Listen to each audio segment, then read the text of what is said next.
On behalf of the Aliyah Return Center, I'm your host, Chaim Mailspin, and I'm here at the historic and prophetic Sea of Galilee. It will also come about in that day that a great trumpet will be blown, and those who were perishing in the land of Assyria and who were scattered in the land of Egypt will come and worship the Lord in the holy mountain in Jerusalem. Israelis marked Holocaust Memorial Day on Wednesday, with the Jerusalem Post newspaper running a feature article on a survivor who recently made Aliyah, immigrating to Israel. The survivor's name is Arnold Klebs. His extraordinary story includes being imprisoned in 11 different concentration camps, including Auschwitz. After surviving the Holocaust, Klebs made his way to America, where he studied to become a dentist, married, and had 2 children, both of whom made Aliyah as well, while he remained with his wife in Chicago until she died early last year in May of 2020.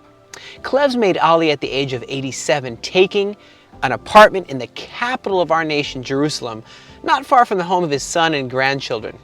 He says, "Sometimes I sit in the courtyard here and I look at the heavens," he said. "I look at the gorgeous trees of Jerusalem. And I say to myself, is it really true that I am in the land of Israel? I can't believe that I have the merit, the privilege to be here in Jerusalem." Parts of Israeli economy are thriving even through COVID-19. Service sectors are tentatively reporting a solid fiscal year in 2020 despite the COVID-19 pandemic. The reports included cautious optimism that 2021 might also be profitable. The industry leaders gave credit for the success they've had to Israeli-developed technologies, which allowed them to continue to operate during the pandemic, as well as keep communication with clients and suppliers alive around the world. They also gave credit to the Israeli workers they employ, who said they demonstrated flexibility, creativity, and determination, which allowed them to make deliveries for their clients for pre-existing orders, which encouraged other clients to make new orders to keep the business afloat. Sadly, anti-Semitism is alive and well. Different manifestations of anti-Semitism are visibly on the rise worldwide, including in many Western countries with large numbers of Jewish citizens who are at risk from the phenomenon. It is sad, but not surprising, that the COVID-19 pandemic has triggered yet another eruption of this poisonous ideology in Europe, the United States, and elsewhere. White supremacists are organizing and recruiting across borders, flaunting symbols and tropes of the Nazis and their murderous ambitions. There is no vaccine for anti-Semitism and xenophobia, but our best weapon remains the truth. The Israeli tourism industry has been battered, but yet there is good news.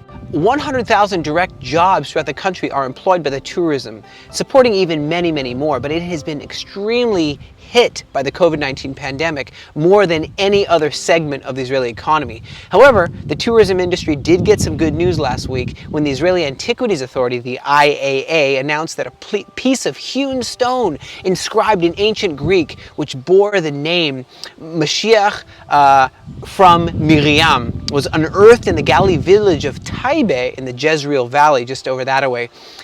Finds like this lead to an increased interest in Christian pilgrimage to the Holy Land. And this find is no exception.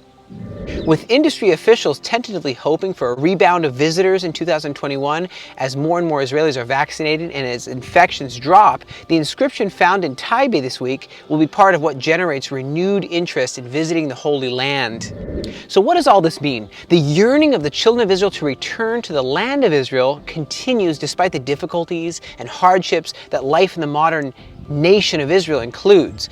As Israelis come together and remember on International Holocaust Remembrance Day what the horrors that happened, and they look at the rise of neo-fascist ideologies in groups around the world. The US, Canada, Australia, New Zealand, South Africa, Western Europe have always been a safe haven, or have of late been a safe haven from the phenomenon of anti-Semitism. But perhaps no longer are they immune from it. Jewish people around the world are coping with economic, social, political, and cultural upheaval in their own countries, all of which is being blamed on them for some reason by some of their neighbors.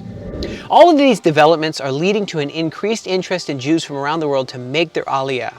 And this is leading some here in Israel to ask a salient question: where will all these people live? Where will they work? Where will their kids play? Where will their kids go to school when they get here? The infrastructure, both physical and human infrastructure, devoted to welcoming and integrating new immigrants into the Israeli society is limited in how many people it can absorb in a short period of time.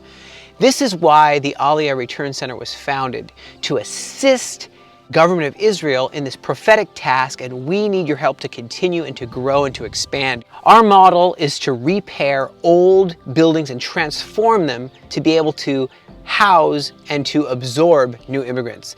Your help is vital as we continue this important work. We look forward to keeping you posted as to the latest developments that relate to Aliyah and return and restoration. God bless you from the land of Israel.